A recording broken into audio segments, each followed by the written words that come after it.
तकबीर। अल्लाहू अकबर। आपका दिल अगर चाहे तो आराम कर लीजिए। कुछ लोग कुर्सी पर भी बैठे हुए हैं तो पैर फैलाए हुए हैं। अब तक उनको पता नहीं है कि जलसा दीन फैलाने के लिए होता है, पैर फैलाने के लिए जलसा नहीं होता है। पैर मोड़ करके बैठे थोड़ा अदब के साथ। क्या जरूरी है कि बार बार कहा जाए हाथ उठा के बोलिए, पैर उठा? अच्छा, डर तो नहीं रहना? डर रहे हैं क्या आप? डर रहे हैं तो मोहब्बतों के साथ हाथों को उठा के बोल रहे हैं या रसूल अल्लाह। अच्छा, मुझे अब तक समझ में नहीं आया है। मैं हालांकि ये गौसे आजम की औलाद है। जो गौसे आजम फरमाते हैं, मैं दुनिया को ऐसे देखता हूँ जैसे हथेली पर राय के दाने को। वो गौसे आजम देख रहे हैं कि मेरा बेटा गया है, मेरे बेटे के नाम की महफिल है, मेरे बेटे के चाहने वालों की कमेटी है, मदरसा उनका है। कौन किस नियत के साथ बैठा है? गौसे पाक फरमाते हैं कि मैं जिस दिलों की धड़कनों से भी वाकिफ हूँ अपने नाना जान की उम्मत से। तो जब वो जान रहे हैं 12 साल की डूबी हुई कश्ती को तैरा दे गौस पाक, हाँ, जिसको कोई औलाद ना हो, और मुहीयुद्दीन इब्नुल अरबी के बाप की पीठ से पीठ लगा दे गौसे पाक तो इब्नुल अरबी पैदा कर दे। हाँ, आप जानते हैं ये किनकी औलाद है? गौस पाक की बारगाह में एक बावर्ची रहते थे, खादिम। दुनिया आती थी गौस पाक से औलाद लेके जाती थी, आती थी औलाद लेके जाती थी। अर्तगल गाजी आपने देखा होगा बहुत सारे लोग, उसमें मुहीयुद्दीन इब्नुल अरबी एक दरवेश। तो लोग आते थे जाते थे। एक दिन बहुत बेतहाशा रो रहे थे। रोते रोते उन्होंने कहा, गौस पाक ने फरमाया क्यों रोते हो? कहा हुजूर, दुनिया आती आपकी बारगाह में बे औलाद औलाद लेके चली जाती है।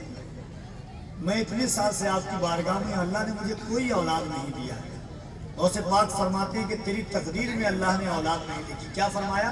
तेरी तकदीर में अल्लाह ने औलाद नहीं लिखी। कहा हुजूर, अगर तकदीर में अल्लाह लिखता तो मैं अब्दुल कादिर जिलानी को क्यों कहता?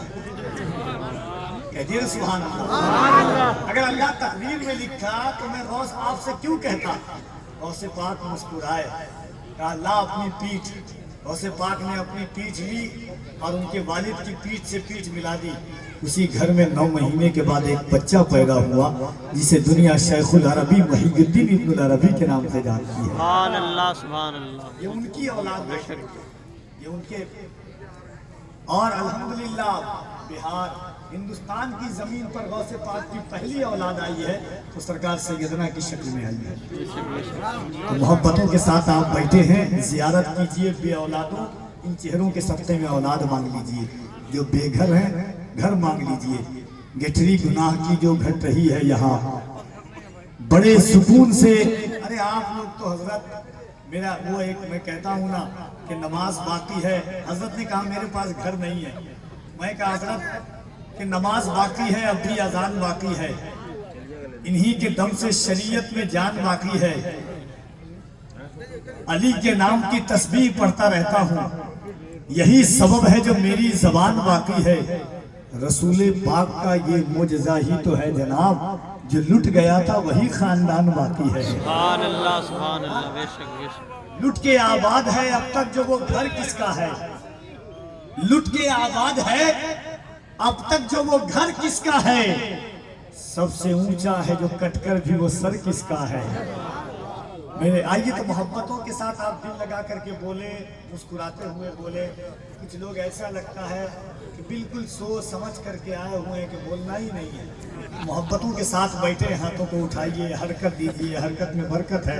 मोहब्बतों के साथ हाथों को उठाकर अहमदुल फत्ताह साहब किबला का इस्तकबाल कीजिए। वैसे भी अयोध्या से आए हैं ये भाई, नाम ही बड़ा खतरनाक है। दयारे हिंद में सूफी समाज चलता है, इसी के जेरे असर काम काज चलता है। अरे जनाब, आपकी सरकार तो अभी की है, यहाँ तो सदियों से ख्वाजा का राज चलता है। बस एक बात सुन लीजिए, उसके बाद अहमदुल फत्ताह साहब, दिल्ली से आवाज आई थी, दिल्ली से आवाज आई थी कि मुसलमानों को इतना परेशान करो 2021 तक हिंदुस्तान खाली करना पड़े।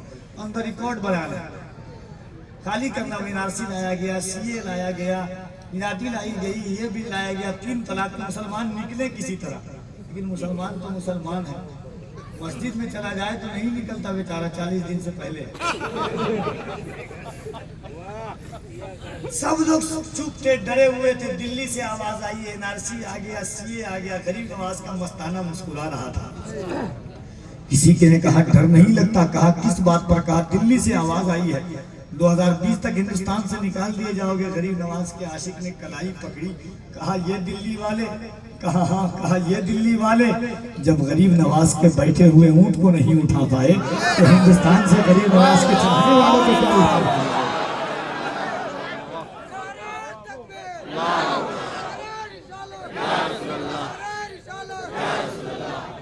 एक ही गरीब नवाज के आशिक थे नारा लगाने वाले। एक शेर पढ़ देता हूं, उसके बाद अहमद फत्ताह साहब किबला की आमद होगी।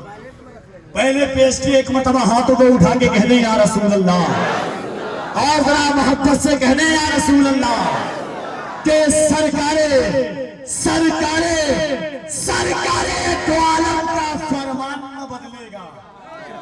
बोले बोले सुभान अल्लाह, और जरा दिल लगा के सुभान अल्लाह। सरकारे तो आलम का फरमान न बदलेगा, फारा की बुलंदी का ऐलान न बदलेगा।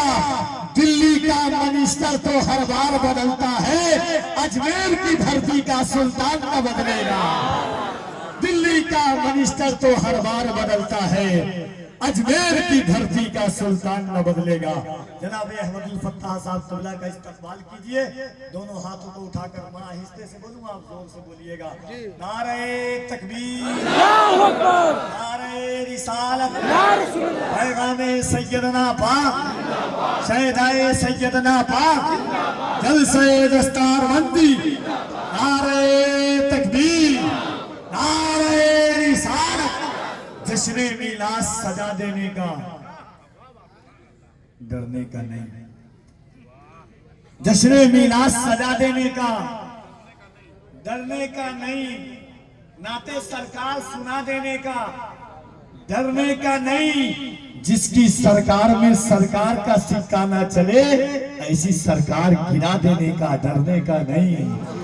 जिसकी सरकार में सरकार का सिक्का ना चले, ऐसी सरकार गिरा देने का, डरने का नहीं।